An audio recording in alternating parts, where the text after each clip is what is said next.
قابل احترام معزز سامعین اور میری دینی و اسلامی ماں اور بہنوں، السلام علیکم ورحمۃ اللہ وبرکاتہ۔ بعض لوگ یہ سمجھتے ہیں کہ ماہ محرم یا یوم عاشوراء کی فضیلت حضرت حسین رضی اللہ تعالی عنہ کی شہادت کی وجہ سے ہے۔ یہ غلط ہے، کیونکہ ماہ محرم اور یوم عاشوراء کی فضیلت روز اول ہی سے ثابت ہے۔ نیز زمانے جاہلیت کے مشرک بھی ماہ محرم اور یوم عاشوراء کی عزت کرتے تھے، حالانکہ اس وقت حضرت حسین رضی اللہ تعالی عنہ کی شہادت تو بہت دور کی بات ہے، حضرت حسین رضی اللہ تعالی عنہ کے وجود کا بھی کسی کو تصور تک نہیں تھا۔ حضرت حسین رضی اللہ تعالی عنہ کی شہادت ماہ محرم اور عاشورے کے دن ہونا ایک اتفاقی امر ہے۔ حضرت حسین رضی اللہ تعالی عنہ کی شہادت کی وجہ سے ماہ محرم اور یوم عاشوراء کی عظمت، حرمت اور فضیلت میں کوئی اضافہ نہیں ہوتا۔ البتہ عاشورے کے دن حضرت حسین رضی اللہ تعالی عنہ کی شہادت کا ہونا حضرت حسین رضی اللہ تعالی عنہ کی عزت اور ان کے احترام میں اضافے کا سبب مانا جا سکتا ہے، کیونکہ اللہ تبارک و تعالی نے ان کی شہادت کے لیے ماہ مبارک عظمت والے دن کا انتخاب کیا ہے، جس کی وجہ سے حضرت حسین رضی اللہ تعالی عنہ کی شہادت کا واقعہ تاریخ اسلام کا ایک اہم اور یادگار واقعہ بن چکا ہے۔ اس لیے ماہ محرم اور یوم عاشوراء کی عظمت، حرمت اور فضیلت حضرت حسین رضی اللہ تعالی عنہ کی شہادت کی وجہ سے سمجھنا کم علمی اور کج فہمی کی علامت ہے، چونکہ حضرت حسین رضی اللہ تعالی عنہ کی شہادت امت مسلمہ کے لیے دل کو چاک کرنے والا اور آنکھوں کو خون کے آنسو رلا دینے والا واقعہ ہے۔ امت مسلمہ حضرت حسین رضی اللہ تعالی عنہ کی شہادت کے واقعے کو قیامت تک بھول نہیں سکتی۔ جب بھی ماہ محرم اور عاشوراء کا دن ہوگا، ہر ایمان والے کے دل میں حضرت حسین رضی اللہ تعالی عنہ کی شہادت کے واقعے کی یاد تازہ ہو جاتی ہے، لیکن ساتھ ساتھ حضرت حسین رضی اللہ تعالی عنہ کے شہادت کے واقعے کو لے کر بے شمار غلط سلط واقعات بیان کرتے ہوئے دیکھا سنا گیا ہے۔ اس لیے تاریخ کے حوالے سے حضرت حسین رضی اللہ تعالی عنہ کی شہادت اور اس کی حقیقت بیان کی جا رہی ہے۔ خلیفہ راشد حضرت علی رضی اللہ تعالی عنہ کی شہادت کے بعد مسلمانوں کے امیر رسول اللہ صلی اللہ علیہ وسلم کے برادر نسبتی یعنی صالح حضرت امیر معاویہ رضی اللہ تعالی عنہ کو تسلیم کر لیا گیا تھا۔ حضرت امیر معاویہ رضی اللہ تعالی عنہ ملک شام دمشق میں رہتے تھے۔ اس وقت دین کا مرکز حضرت امیر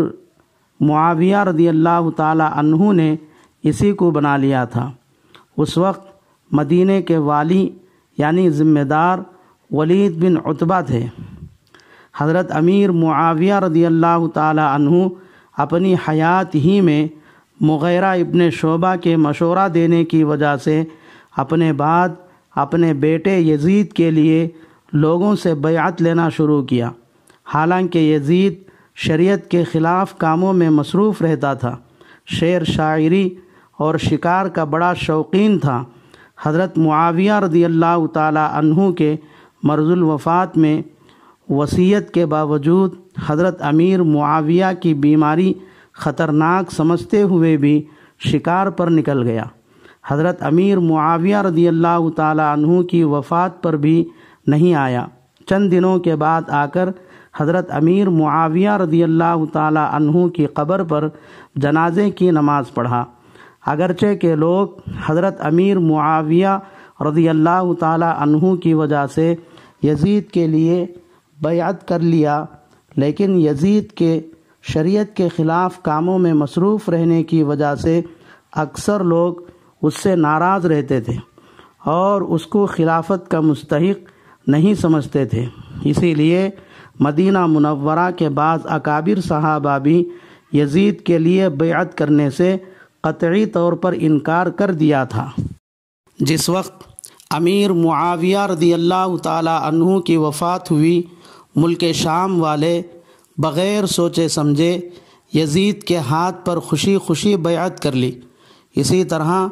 دوسرے صوبے کے لوگ بھی سلطنت کے رعب اور دبدبے کی وجہ سے بیعت کرنے سے انکار کرنے کی ہمت نہ کر سکے، اس لیے یزید کے عمال کے ذریعے بیعت کر لی۔ یزید نے حکومت کے تخت پر بیٹھتے ہی صوبہ اور ولایتوں کے عامل یعنی ذمہ داروں کو خط لکھا کہ اپنے اپنے علاقوں میں میرے نام پر بیعت لے لو۔ اس وقت مدینہ منورہ کے عامل یعنی ذمہ دار ولید بن عتبہ تھے۔ یہ بہت ہی نیک طبیعت اور صلح پسند انسان تھے۔ جب یزید کا خط مدینے کے ذمہ دار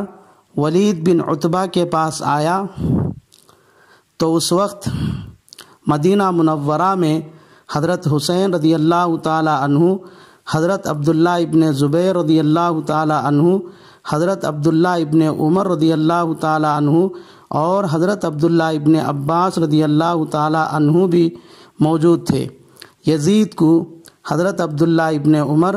اور حضرت عبداللہ ابن عباس کے متعلق کوئی خوف اور ڈر نہیں تھا، اس لیے یہ دونوں حضرات کو خلافت اور حکومت کی کبھی بھی کوئی خواہش نہیں تھی۔ البتہ حضرت حسین اور حضرت عبداللہ ابن زبیر سے یزید کو خوف اور ڈر تھا، اس لیے یزید کی طرف سے ولید بن عتبہ کو یہ حکم دیا گیا کہ پہلی فرصت میں حضرت حسین اور حضرت عبداللہ ابن زبیر سے بیعت لے لی جائے۔ ولید بن عتبہ کے بلانے پر حضرت حسین رضی اللہ تعالی عنہ مدینے کے اکابرین کے ساتھ آ گئے، لیکن حضرت عبداللہ ابن زبیر رضی اللہ تعالی عنہ نہیں آئے۔ جب مجمع کے سامنے یزید کا خط پڑھ کر سنایا گیا تو حضرت حسین رضی اللہ تعالی عنہ نے حضرت امیر معاویہ رضی اللہ تعالی عنہ کی وفات کی خبر سن کر افسوس کا اظہار کیا اور ان کے لیے مغفرت کی دعا کی، اور ولید بن عتبہ سے کہا مجھ سے بیعت لینے میں جلدی نہ کرو۔ پھر ایک دن کی مہلت لے کر واپس آ گئے۔ حضرت عبداللہ ابن زبیر رضی اللہ تعالی عنہ چونکہ یزید کو مستحق خلافت نہیں سمجھتے تھے، اس لیے وہ یزید کے ہاتھ پر بیعت کرنا نہیں چاہتے تھے، اس لیے رات کے وقت اپنے اہل و عیال کے ساتھ موقع پا کر مکہ کے لیے غیر معروف راستے سے نکل گئے۔ دوسرے دن ولید بن عتبہ اور مروان بن حکم جو مدینے کا ماضی ذمہ دار تھا 30 آدمیوں کے ساتھ عبداللہ ابن زبیر کی تلاش میں نکلے۔ شام تک اسی کام میں تھے، اس لیے حضرت حسین رضی اللہ تعالی عنہ سے بیعت لینے کا موقع نہ ملا۔ حضرت حسین رضی اللہ تعالی عنہ بھی دوسرے دن رات کے وقت اپنے اہل و عیال کے ساتھ مکہ کے لیے روانہ ہو گئے۔ یزید نے مکہ کے لیے حارث بن حر کو عامل بنا کر بھیجا تھا، لیکن حضرت حسین رضی اللہ تعالی عنہ اور حضرت عبداللہ ابن زبیر رضی اللہ تعالی عنہ کو مکہ میں داخل ہوتے ہوئے دیکھ کر عبداللہ ابن صفوان جو مکہ کے شریف لوگوں میں تھے، حضرت عبداللہ ابن زبیر کے ہاتھ پر بیعت کر لی۔ اس کے بعد مکہ کے شریف اور عمائدین میں سے 2000 لوگ حضرت عبداللہ ابن زبیر رضی اللہ تعالی عنہ کے ہاتھ پر بیعت کر لیا۔ پھر حضرت عبداللہ ابن زبیر رضی اللہ تعالی عنہ نے یزید کے عامل حارث کو گرفتار کر کے قید کر دیا۔ چند ہی دنوں میں حضرت عبداللہ ابن عمر اور حضرت عبداللہ ابن عباس رضی اللہ تعالی عنہما بھی مدینہ چھوڑ کر مکہ آ گئے۔ حضرت حسین رضی اللہ تعالی عنہ، حضرت عبداللہ ابن عمر رضی اللہ تعالی عنہ اور حضرت عبداللہ ابن عباس رضی اللہ تعالی عنہ اور ان کے اہل و عیال کے علاوہ سارے مکہ والے حضرت عبداللہ ابن زبیر کے ہاتھ پر بیعت کر چکے تھے۔ حضرت عبداللہ ابن زبیر نے حضرت حسین، حضرت عبداللہ ابن عمر اور حضرت عبداللہ ابن عباس اور ان کے اہل و عیال سے نہ کبھی بیعت کے لیے کہا اور نہ یہ حضرات خود سے حضرت عبداللہ ابن زبیر کے ہاتھ پر بیعت کیا، بلکہ حضرت عبداللہ ابن زبیر رضی اللہ تعالی عنہ اکثر خانہ کعبہ میں عبادت میں مصروف رہتے تھے اور حضرت حسین رضی اللہ تعالی عنہ سے اکثر ملاقات کرتے اور ان سے مشورہ بھی کرتے تھے۔ ایسا معلوم ہوتا ہے کہ حضرت عبداللہ ابن زبیر رضی اللہ تعالی عنہ مکہ والوں سے مستقل خلافت کی بیعت نہیں لی، بلکہ حضرت عبداللہ ابن زبیر رضی اللہ تعالی عنہ کے بیعت کا مقصد صرف یہ تھا کہ یزید کو خلیفہ تسلیم نہ کیا جائے، بلکہ مستقل عالم اسلام کا کوئی خلیفہ متعین ہونے تک امن و امان باقی رکھنے اور انتظام سنبھالنے کے لیے آپ نے بیعت لی تھی۔ دوسری طرف کوفہ میں مسلمانوں کی دو جماعتیں تھیں۔ نمبر ایک جماعت حضرت امیر معاویہ رضی اللہ تعالی عنہ کی حمایت کرنے والی، جن کو شیعان بنو امیہ کہا جاتا ہے۔ دوسری جماعت حضرت علی اور حضرت حسین رضی اللہ تعالی عنہ کو چاہنے والی۔ جب حضرت امیر معاویہ کے وفات کی خبر کوفہ والوں کو پہنچی تو اس وقت کوفہ کے والی یعنی ذمہ دار نعمان بن بشیر تھے۔ یہ بھی نیک طبیعت اور صلح پسند انسان تھے۔ حضرت معاویہ رضی اللہ تعالی عنہ کی حمایت کرنے والے شیعان بنو امیہ حضرت نعمان بن بشیر